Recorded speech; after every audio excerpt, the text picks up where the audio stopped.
Қайырлы күн достар, бүгін мен сіздерге жалға берілетін тұрғын үйді субсидиялау дегеніміз не, 50% дегеніміз не, сол туралы ақпарат бергім келіп тұр. Ол үшін менің каналыма лайк басып, комментарий қалдырып, тіркеліп кетуді ұмытпаңыздар. Ол квартирный субсидия деп атаймыз. Ол үкімет, мемлекет бізге үй кезекте тұрған кісілерге тұрған үйінің квартирасының 50%-ін үкімет төлеп береді. Ол отбасы банктің баспана маркет сайт арқылы жасалады. Ол үшін ең бірінші одобрение алып алу керек. Оған кімдер қатыса алады? Негізгі шарты Қазақстан Республикасының азаматы болу керек. Соңғы 6 айдағы табысын есептейді және тұрғын үйге мұқтаж екендігін растау, яғни үй кезекте тұрған азаматтарға тиесілі. Ал үй кезекте 4 санатта бар адамдарға ғана тиесілі. Ол бірінші, екінші топтағы мүгедектер, мүмкіндігі шектеулі балалары бар отбасылар, жетім балалар, көп балалы отбасылар ала алады.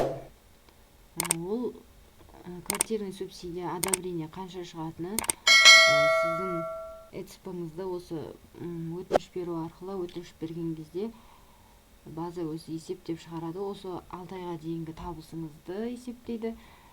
Егер табыс жоқ болса, жақсы одобрение беріледі. Оны өзі база есептеп шығарады. Және алдын алуға да алдын ала табыс ретінде не кіреді? Жалақысы, егер ИПС болса, жеке кәсіпкердің кірістері, өтеулі қызмет көрсету келісімшарттар бойынша табыс және тағы да табыс көздері, осылар есептелінеді. Одобрение алғаннан кейін хозяин іздеу керек болады. Үйдің хозяйны, яғни документы дұрыс, залогқа қойылмаған үйді іздейсіз. Соның ЭЦП-сын алып, екеу ара договор жасайсыздар. Бір шаршы, ол әр ауданға әртүрлі коэффициент есептеледі. Мысалы, Алматы, Астана қаласына 1:11, яғни 3300, бір шаршы метрге 3326. Және Шымкент қаласына 1:43, 2580, солай азайып, әртүрлі болып есептеле береді. Мысалға, және де адам санына қарай дедік қой, 1-ден 3-ке дейінгі отбасы мүшесі болатын болса, үйінде 40 шаршы метрге үй іздейді. 4-тен 5-ке дейінгі отбасы мүшесі болатын болса, 60 шаршы метрден үй іздейді. 6 не одан да көп отбасы мүшесі болатын болса, 80 шаршы метр артық және одан артық емес үй іздейді.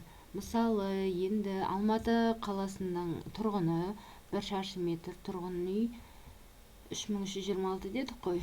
Енді үй отбасы мүшесінде 3 адамнан тұратын болса, 3326-ны жаңағы 40 шаршы метрге көбейтсек, 133 мың 3 адамға 133 мың одобрение береді. Яғни осы 133 мыңның жартысы 66.520-сын үкіметтен түсетін болса, жартысы 66.520-сын өзі тауып қияды. Осы екеу бірігіп 133 мыңның квартирасын жалдап алады. Осы екеуі хозяинның шотына түседі. Оның барлығы осы баспана маркет арқылы, договор жасау арқылы тағайындалады. Менің ақпаратым сіздерге пайдалы болса, лайк басып, комментарий қалдырып, мені қолдап кетуді ұмытпаңыздар. Рахмет.